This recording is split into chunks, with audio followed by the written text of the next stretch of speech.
नमस्कार दोस्तों, आज हम बात करेंगे ब्रह्मचर्य के बारे में। ब्रह्मचर्य क्या है तथा महापुरुषों का इसके बारे में क्या मत है, भगवान वेद व्यास जी ने क्या कहा है तथा भगवान श्री शंकराचार्य जी के विचार क्या हैं और हम ब्रह्मचर्य से किन किन वस्तुओं को प्राप्त कर सकते हैं।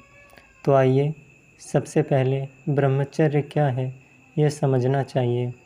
याज्ञवल्क्य संहिता में आया है, कर्मणा मनसा वाचा सर्वावस्थासु सर्वदा सर्वत्र मैथुन त्याग्यो ब्रह्मचर्यं प्रचक्षते।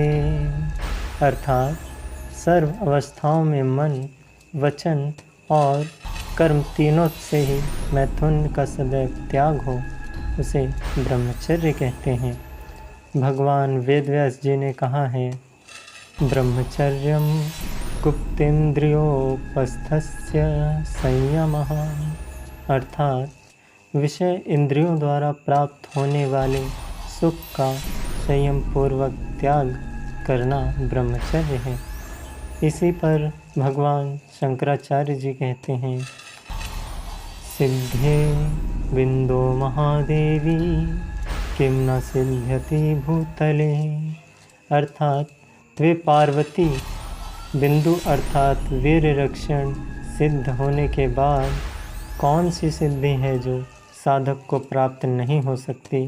साधना द्वारा जो साधक अपने वीर को ऊर्ध्वगामी बनाकर योग मार्ग में आगे बढ़ते हैं, वे कई प्रकार की सिद्धियों के मालिक बन जाते हैं।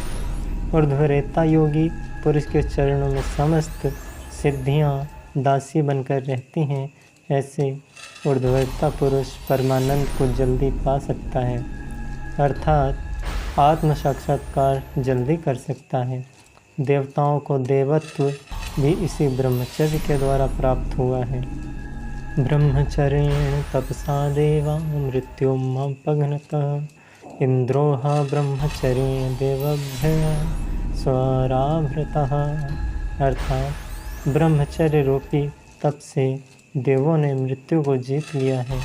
देवराज इंद्र ने भी ब्रह्मचर्य के तप से ही देवताओं से अधिक सुख व उच्च पद को प्राप्त किया है।